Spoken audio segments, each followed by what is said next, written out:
Hello and welcome to another Drive-In Double Feature. I'm Ryan. I'm Nathan. And this is the podcast where we talk about two movies a week every Tuesday and Thursday. But before we get into anything, we have a Patreon over at patreon.com/driveindoublefeaturpodcast. It's just a little area where Nathan and I have some off-the-cuff conversations, a couple of games, just giving you guys something a little extra for giving us that support, which you can do for us. Everything goes back into the show. Just something extra we want to give you to you Patreons. If not, we appreciate you nonetheless. It does not affect any regular content. But today, on Thursday, we're going to be talking about 1967's Son of Godzilla, directed by Jun Fukuda, coming back from Ebra. Yeah. And Godzilla, he's back, and he's got somebody with him, too. Who does he got?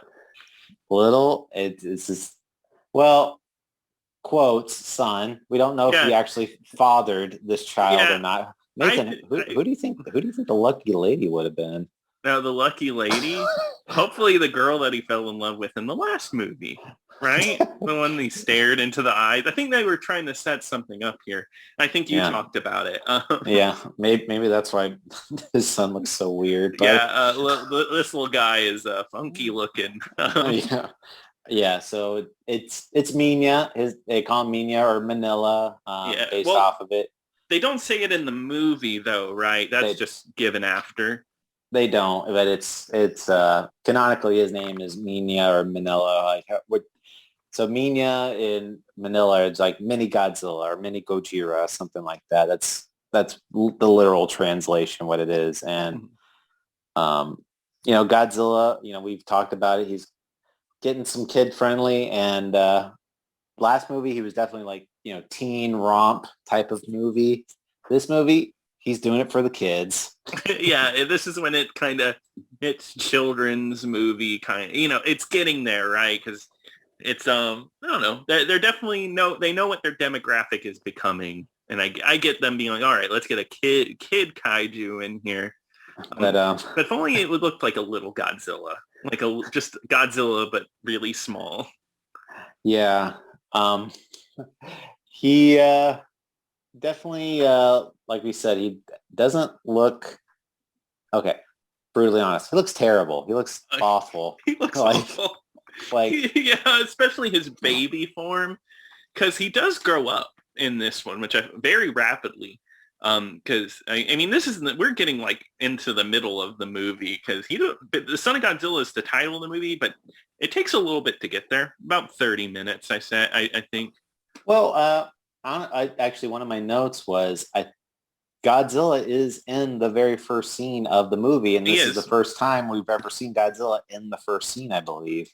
Yeah, and it sets up a lot of the movie. It's like, oh, Godzilla's going to this island. So rather than the last entry, where it's like, why was he here? Why was he hibernating? We actually get like, oh, he's traveling there for some reason because his son is there. Son in quotations, once again. Yeah, canonically, I believe he adopted him. Like, it wasn't actually his son. Okay. But definitely takes on a fatherly role in this movie, and acts like a total dad too. Yeah, he's quite the dad. He's really mean to him. Well, let me say, this little baby Godzilla, he gets messed up, and I hate to say it, but sometimes it made me laugh seeing him get hurt. Well, before we get into that, let's kind of explain why they're there on the island. So, I mean, kind of leading up to this, like you said, the demographic for Godzilla had sort of shifted. It's they wanted to have a lot more of a kid-friendly type of vibe, because Godzilla sales have been kind of dwindling at this point. It wasn't what it once was. And it was kind of like, okay, well, what can we do to get them there? Maybe if we make it more kid-friendly. And, that's kind of what they were doing. And right now, at the time, the Japanese government was giving all these budgetary and like money to all these Japanese film studios to go out and to make these Japanese monster movies because they were so profitable at the time, and because they would you could just send them to any country, and it's not hard to really understand the language in there. But what they were doing is Toho made 2 movies that year.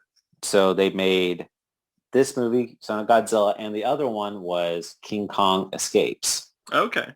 So, and that one it's the sequel to King Kong versus Godzilla. It's showing you what King Kong's up to in that time. And that one, they really wanted their A team on that one. They were like, so Ishiro Honda's there, the effects wizard Super Rai is on there, Sekizawa, the composer Ikefube is on there too.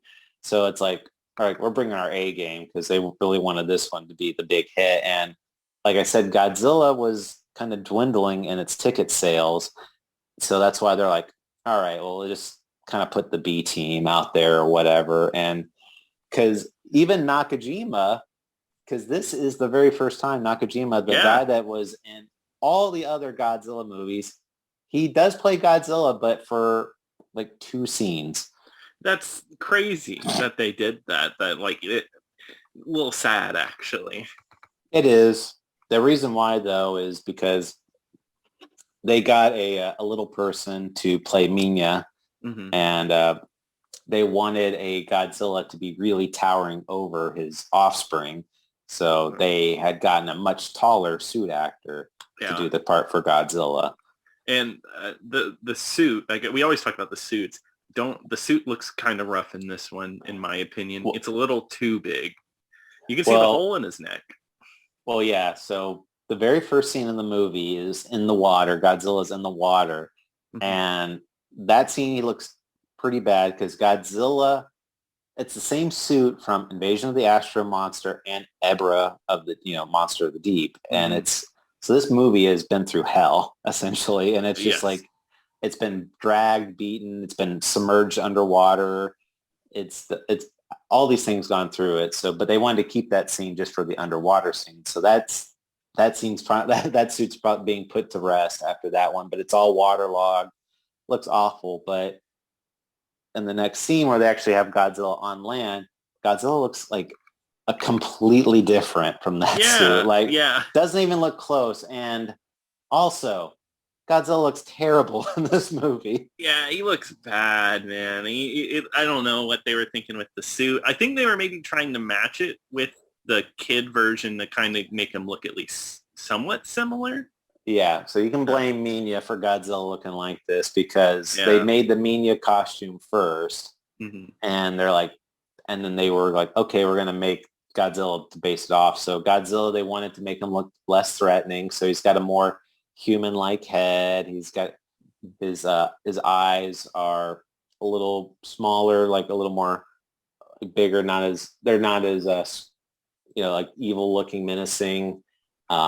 He's got like a shorter snout, so he looks kind of pug-nosed. It doesn't look good, and it's probably like one of my least favorite from this era. And it's not good. No, and I guess speaking of suits, Minya, oh boy, if you've looked up this little guy, he's so creepy looking. Especially, I know I talked about the little gray version where he has no teeth and he's just like on the ground crying, crawling around. I hate it so much. It's bad looking, and that's they said. I guess we should talk about the human thing really quick, but go ahead. But to be honest with you, I really wasn't a fan of the human plot line. It's really not super. I mean, were you or? I know this is gonna sound weird. So the first time I actually watched the Spice for this episode, once in Japanese and once in English. And the first time I watched it, I didn't really think I liked this movie. I was like, it's not very. I didn't really like it. I don't think it all came together. And then the second time, I don't think it's a good movie, but I remembered a lot from it, and I think there's a lot of fun to be had here. Now, I think the weather plot is a little boring, but it has its moments, and it has one of the best human characters ever, Psycho. You can't go wrong with Psycho. Yeah, that's a whole thing too. Yeah, but there's so that starts with there's these scientists are they're trying to cure world hunger by creating a weather controlling machine so that way they can make the climate for the weather so that way people can be farming and creating supplies year round. And a reporter parachutes onto the island. He's like, I'm here for an interview. And they're like, well, we're not going to tell you anything, but you can work for us. And there's little funny scenes like that in here, or where it's like he makes them food, but he uses like dirty laundry water that has like dirty underwear. As like a water to like wash vegetables, and they're like, oh, it was marinating in this special sauce or whatever. And the look on his face, he's so grossed out. And I was just gonna say, there's these little monsters that are on the island, like praying mantises, and they let go of. There's like little nuclear emissions from these weather stations, and it turns these giant praying mantises into giant versions. Yes, like huge ones, and they walk around. And I mean, it's such an interesting plot where it's like they're there just to control the weather, and the two dudes that run it are like complete. I guess the word I'm thinking of is bastards, because it reminds me a lot of the Thing, where it's like a bunch of dudes trapped in like a very secluded area, and they're almost forced to be there. And there's people there that want to leave. They actively want to leave, and they lie to their face of like, oh, all the radios broke in the last experiment. We aren't going to be able to get you guys out of here. And I love the next scene where he's like, wow, you're a really good actor. I know you broke those yourself. I thought it was great. Yeah, no, I mean, I guess I should go back and I watched it in Japanese and I didn't get a chance to watch it in English, so maybe I need to go back and watch it. But I will say I may be giving this movie a little too much credit because it's definitely weak. It's a weak one, especially I think about the villains in this. Because the last ones you have for a while now, we've had great enemies for Godzilla. Godzilla's enemy is just a giant spider, and I mean a lot of work's gone into it, but it's not really anything special, at least for me. Well, so what I was gonna say is that I wasn't a big fan of the human plotline, but really, okay, but the suit plotline, it might be one of my favorites of the series. That's funny. Because now we're gonna talk about the part where we meant to talk about. So so these giant praying mantises come across this giant egg, and they forcefully break this egg open. This little dinosaur that wasn't ready to be born yet. Maybe that's why he looks so weird. But yeah, he's a little premature little baby. And they break open this egg and they just start stabbing this baby with their giant like praying mantis claws. One of the funniest moments is when they step on it, like the little praying mantis foot. He's just laying there. Horrible. Like, I mean, in context of the scene, it's horrible, but it's so funny to watch. It really is. It's like so funny. I don't know what it is to see this little guy get hurt, because a little bit later, one of the best moments. This moment, I could just have this playing on a loop. Is when they hit a rock right on this little baby Godzilla's face. It makes the noise. He starts crying. I know this doesn't sound funny, but damn, when you see it, it's the funniest thing. It's so awful. Like, it's so ridiculous. Like, this baby just gets like beaten up. Like this baby hasn't even been alive for 10 minutes, and it's like already just like getting the crap beaten out of him. Yeah. But there's no visible damages or anything like that. So it's not like gruesome or anything, but it's really cartoonish. And there's even one point where Godzilla comes in, he beats up all the praying mantises, which is a really cool scene. Like, he's body slamming them like he's a pro wrestler, and he's just like he's beating them up pretty good. And after he beats them up, he starts walking away and he swings his tail to walk, and it just hits Minya like right in the face again. His own child. And the poor kid is just like, ah! It's just like screaming. Yeah, because he does this the whole movie. He's always screaming or making donkey noises and like flailing his arms and legs around. It is pathetic. Oh, but yeah, the psycho, like, she encounters Minya, and it's one of the few times that humans interact with a kaiju like that. And this giant close-up of this baby, and it looks horrible. It looks so bad. It looks really bad. Clearly green screened, and because she's not even really looking at it, it's just in like the whole thing is she cuts a fruit and throws it at him, and it looks so bad. It's literally just a light. It's literally like a light in the screen, and it just goes to his mouth. It looks horrible. Yeah, but anyway, Godzilla finally like, all right, you can come along, and this baby can't even walk yet, so he just falls onto Godzilla's tail, and Godzilla just like drags him away. Yeah, and then it becomes like almost like a father-son movie about them learning lessons together, while the humans are scrambling to figure their crap out. Some of my favorite scenes in the entire series. Yeah, no, I mean, there's some great stuff because I mean, Godzilla hits his child multiple times. Well, he doesn't hit him. He threatens to hit him. I guess you're right. He's like, I'll hit you. Well, what about whenever he okay, so he tries to teach his son to blow fire, and he can't do it. So Godzilla steps on his tail, and that makes him breathe fire. It was just tough love. He wasn't hitting him. Okay, all right. Just little forceful. Yeah, but he does little things like he's blowing these little smoke rings. It looks real cute, and he steps on his tail, and he's able to do the breath. And like at first too, like he's like, okay, I'm going to show you how to roar, and Godzilla roars, and then Minya does his little high pitched roar, which is great. I think. Yeah.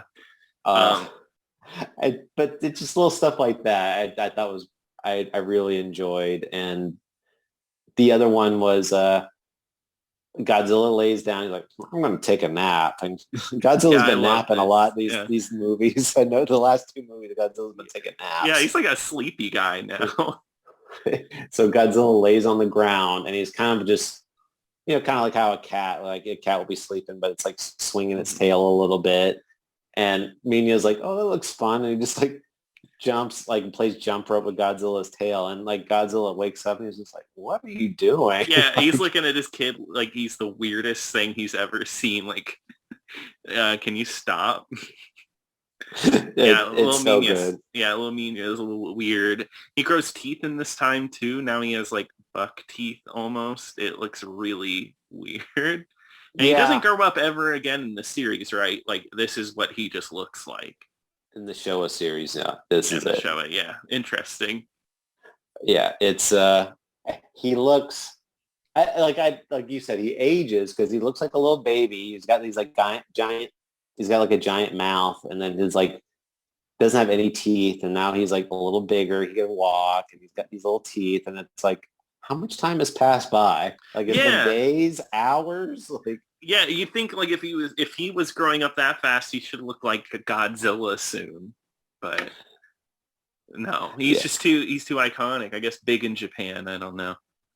I guess. Well, that's the other thing. Like Minya was not well received for Western audiences. So America does not like Minya. Like most American fans don't like him. I think he's good. I like him as a character. His design needs a lot of work, but as a character, I think he's fine. And but in Japan, though, he's real big, like you said, very popular. Yes, yeah. Really big deal. In fact, he like during like the MonsterVerse like Showa era, he's like the fourth most popular character. Really? I think like the only two that beat him, I think, are Mothra and Ghidorah. Yeah, I mean that makes sense. Wow, that's crazy. Yeah. What about Godzilla? Oh, yeah, like number 12 or something. Somewhere in there. Yeah, that guy kind of sucks. He just sleeps the whole time. Yeah, I mean, these moments I think are pretty golden. Any moments with like Minya and stuff like that. It's just like there's something about the final fight being that spider. I don't love. I don't think it's as very menacing. I don't like spiders as much as the next person, but it just doesn't have personality like Ghidorah or something. Yeah, well, to me, I guess the part that doesn't work that well is there was So like with these past monsters, they at least show you the level of what they can do and like what the damage they've done. Like Ghidorah, like, he came in, destroys like half of a town and like able to do all this devastation and destruction. And this spider, Kumanga, Mm-hmm. the only sense of its abilities we get is like he kills one of the praying mantises. Yes. And and so we don't really get to see the full spectrum of his abilities. And I didn't really ever feel like Godzilla was in any extreme danger. So like Kumonga, one of his abilities is he has a poison stinger. And that's how he kills one of the praying mantises, is that he poisons it. And Minya has like a one-on-one encounter with Kumonga, and he barely gets out of there. Godzilla comes in and saves him. Of course. It's a little fun encounter, though. I think it's a good fight scene, though. They did say, though, so like Kumanga was probably one of the most complicated monsters to control. I can imagine. It took 20 people to control this one monster because he has two people for like each limb.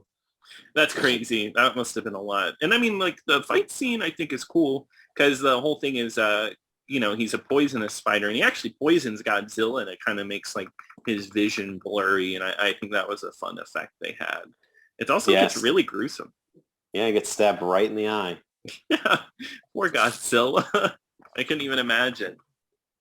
Even Kumanga didn't like his eyes. There you go. That was his statement. But no, I mean, and I can tell, and just watching videos and stuff about this movie, you could tell just by watching that this is a little more influenced by wrestling, just because there's a lot of wrestling type moves in this one.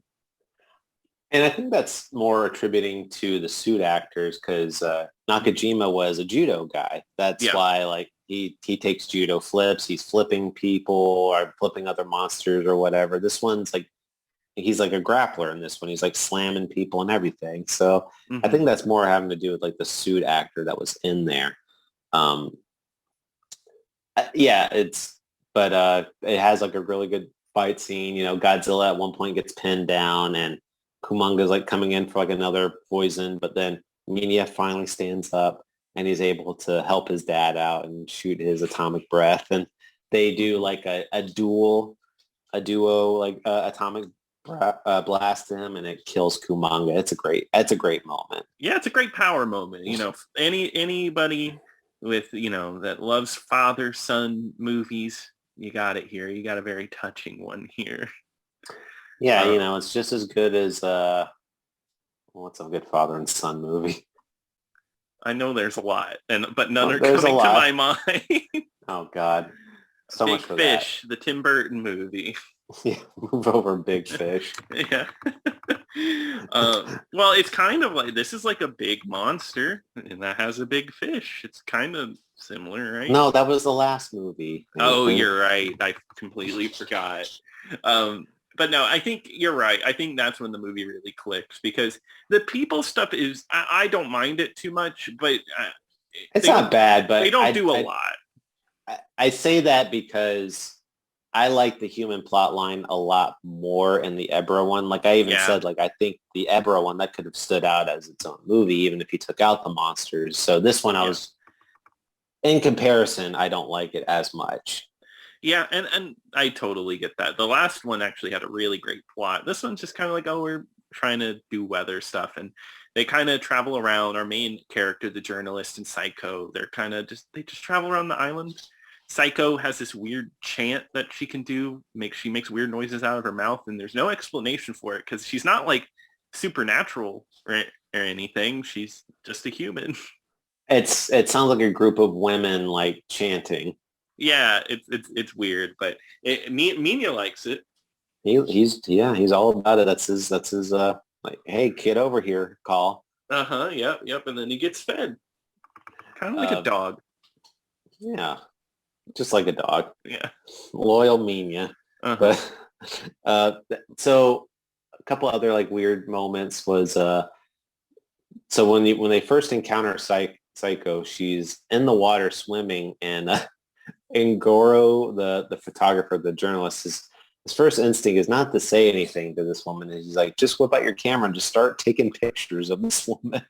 Yeah, I love that. And it's not the first time. The first time he sees the praying mantises, he also just like runs in with the cameras like, I could get a good shot, because he's a good journalist. That's his big deal, is like, it's not about the publicity. He doesn't care if anybody reads it. He wants to capture reality.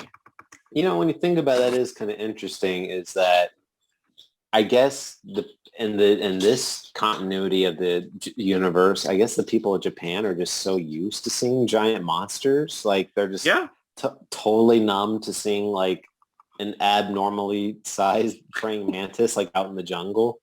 Yeah, I love that too. Because I mean, because they just talk about Godzilla like, oh, it's Godzilla. We got to steer clear, like that's so interesting compared to like the first like 2 or 3 movies where everybody is just like absolutely terrified of them. Yeah. And so I think a lot of that had to do. So like one fact about this movie is that just like the last one, but like I said, this was kind of like the B team type of thing, but it was still like budget was cut drastically from the first movie. And to me, it shows because there's no miniatures that any of the monsters destroy in this movie. No. It's all on a deserted island. And the only thing we see as far as miniatures is a couple of like towers that shoot out like the radio, like the weather control stuff. Yeah, and it gets covered by water in a rainstorm, which it looks nice, but they don't really, that you're right. A lot of that stuff is gone. They're fighting in very plain areas. So that's kind of what it seems like to me, is that budget is very thin, and it's kind of like, oh, well, we'll just kind of have to make do. They're going to fight on a deserted island, which is why they don't encounter any people, any cityscapes. The other monsters in here, they're not played by suit actors. They're complete marionettes. They're puppets. Mm-hmm. So I think that's one reason they don't get any big Jurassic suits. They don't get anyone. So they just have like the 2 monster suits that are in this one. Yeah. Now, the actor playing Minya, it was, like I said, was a little person, and his name was Little Man Machan. I like that. And he plays Minya in all the other instances throughout this series. That's cool. And he actually was in like that very famous North Korean monster movie. Oh yeah. Pulgasari, or I think. Yeah, Pulgasari, yeah. Yeah. The one where the director was like kidnapped to be a part of.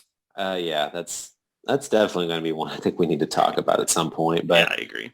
But yeah, so he was saying that the suit didn't really fit him properly. Mm-hmm. So that's why Minya kind of has like that weird kind of like walk to him where he kind of like waddles, but Jun Fukuda, they like that because they're like, we want you to kind of look around like a toddler, and that's what you look like.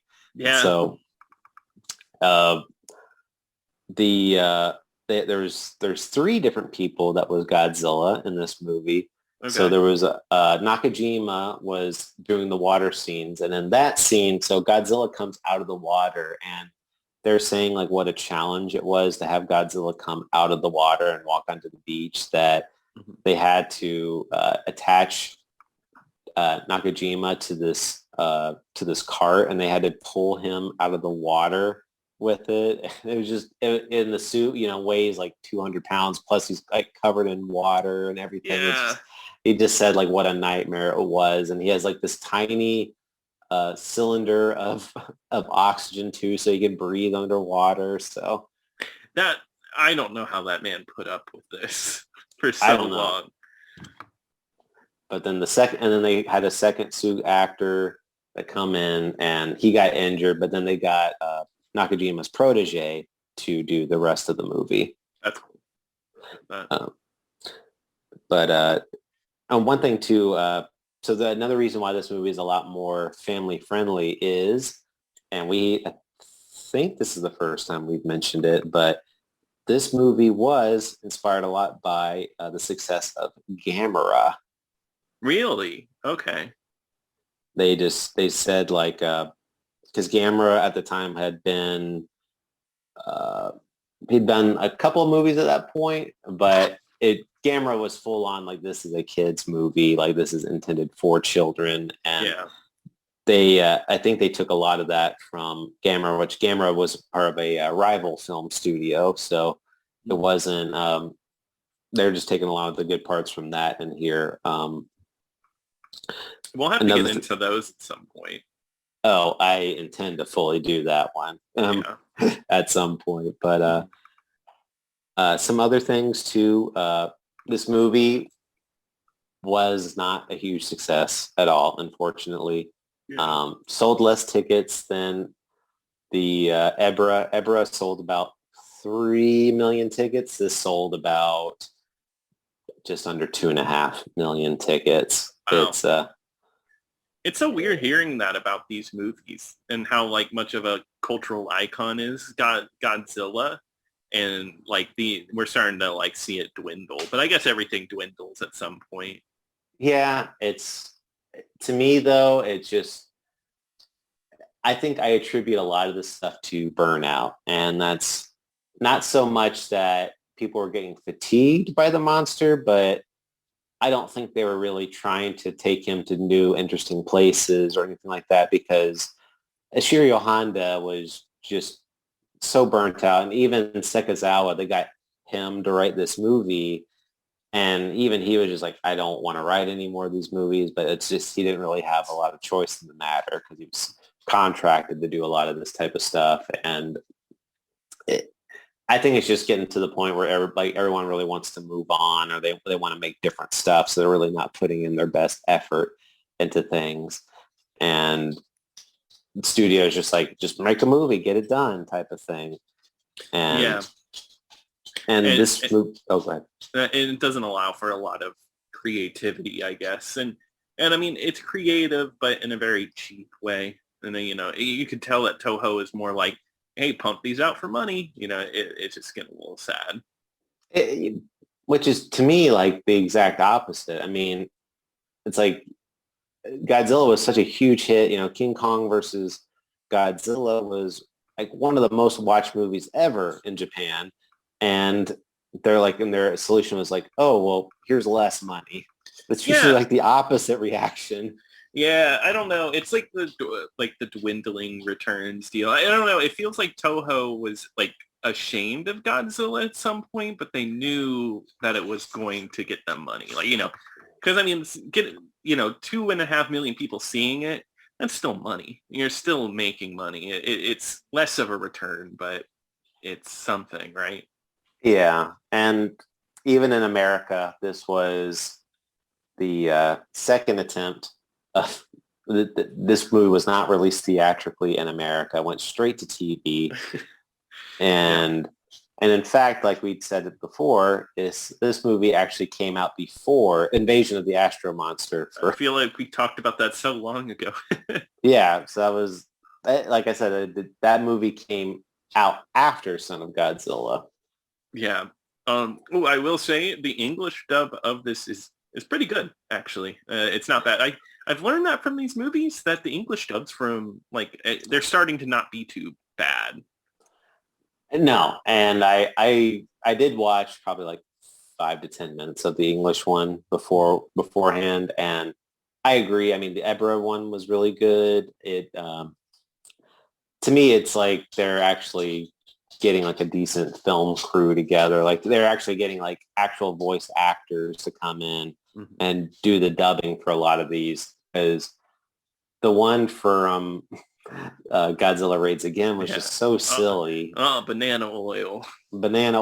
Yeah. Mm-hmm. And then the other sidekick character sounding like Yogi Bear or whatever. That's right. Yeah.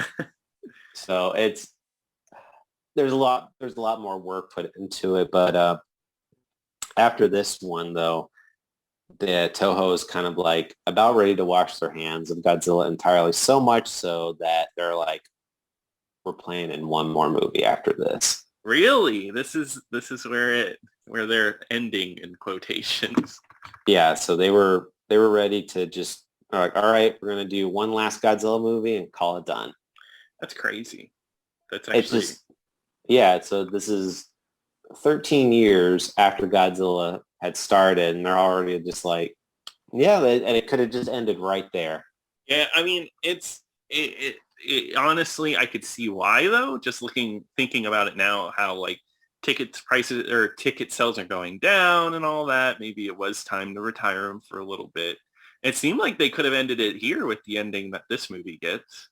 Oh, we didn't talk about the ending. No, which is the ending to this thing is really good because the human characters, they actually get their weather experiment working and it starts to snow on the island.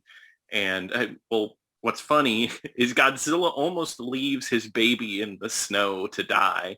But Godzilla turns around, embraces his son, and they get snowed on together. And it's there's something about it that's kind of nice. It's like the first time Godzilla is like, I don't want to say human, that's not the word, but I guess you feel like he has more emotion to him than just like anger. Yeah, Godzilla is definitely, he's like 90% a hero character at this point. Yeah, exactly. Like, and he's embracing his son in the snow. It's one of the most famous shots from like the entire series. Like like that scene gets recreated a lot, and like a lot of merchandise is based off of that one scene in Japan. So it's a really nice moment, but I do think they're like, because they're able to make it snow, and like the scientists are like, yeah, we did it, and like these two dinosaurs are just like freezing to death, and they're just like, course, oh, they're like, they'll be fine, don't worry about it. Yeah, they're like, oh, they'll hibernate. And I'm thinking, how does he know? Is he like a Godzilla expert? And he doesn't know if Godzilla's hibernate like that in the snow. But I don't know. Godzilla hibernates in the water. That's right.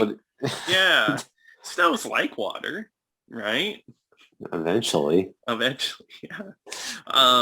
Yeah, another interesting thing is the humans characters, no one really gets like their due. No one's like the bad guy in this one. They get the experiment up and then it's like, yay, we did it. And then that's the end of the plot line. Yeah, and the main doctor, of course, is played by Akihiko Harada, Dr. Serizawa from the very first Godzilla movie. He's still hanging around. No eye patch this time, though. No eye patch, no. He does sport some sunglasses, though, I believe. Yes, yeah, no, he's looking cool. I'm always happy to see him in these movies.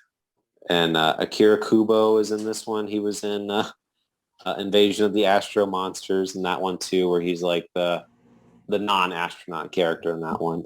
But yeah, I mean, we've talked about this so many times, but there's always so many returning actors in these things where it's to the point where we're like, oh, cool, it's that guy. Yeah, you know, I'm not even upset. I'm like, fine. Whatever. I know, like I don't even have to like pull out a cast list now. I'm like, oh, yep, there he is. Yep. Like... He's going to be there. Every time I see Godzilla, I'm like, yep, there he is, back at it. But yeah, you know, so overall, this one was, and I didn't say to like, as far as like my previous time, I've watched this movie a bunch as a kid. Okay, gotcha. And it's a very kid-friendly type of movie. It's this was in my VHS box set of Godzilla that I had. I watched quite a bit because it's fun just watching them kind of interacting with each other. I would give it a recommend. It's not an amazing movie. It's not like Godzilla where it's like one of the great movies, or like Ghidorah where it's like action packed. But in terms of quality, I enjoyed it quite a bit, and I really like a lot of these sentimental type of moments like that. So for me, it works really well. And for me, I would give it a recommend. You know what, Ryan? I agree with you. I give it a recommend. It grew on me. It did. It's one of those movies where I thought about it and I was like, I'm remembering a lot more from this one than I am like the last one. You know, I'm recalling certain scenes and stuff, and it's just a fun movie. It's just silly. You know, like you said, it's not like Godzilla at his greatest, but as far as like Godzilla at like maybe his like children's movie arc, this one's good. This one's a fun one. I think it's worth checking out. Oh, we didn't mention. What do you think of Minya throwing his little temper tantrum? I hated it. He's so annoying. His like crying noise. Yeah. Well, maybe we could put that in right here.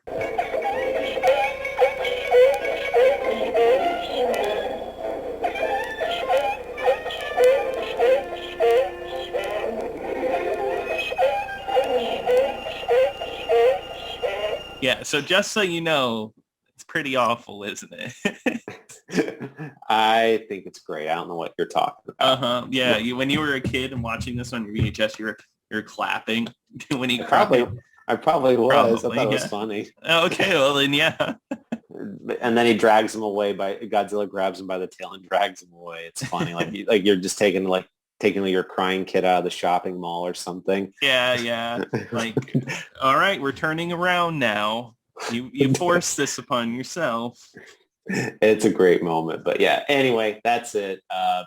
So we're going to shut the book on Toho for now. We'll be coming back to it with something else, something different. But Nathan, what are we going to be talking about next time? Back to our regularly scheduled programming. All right. So next time we are going to be talking about the Andrei Konchalovsky film, Runaway Train from 1985. We're doing another canon movie. So I'm really excited to talk about that one. Can't wait. Yeah. Oh, and you can watch that on HBO Max. Perfect. Well, if you have any other memories of Godzilla that you'd like to tell us about, please email us over at driveindoublefeaturpodcast@gmail.com. Don't forget to follow us on Twitter at DIDFpod. And once again, check out our Patreon at patreon.com/driveindoublefeaturepodcast. But until next time. Until next time.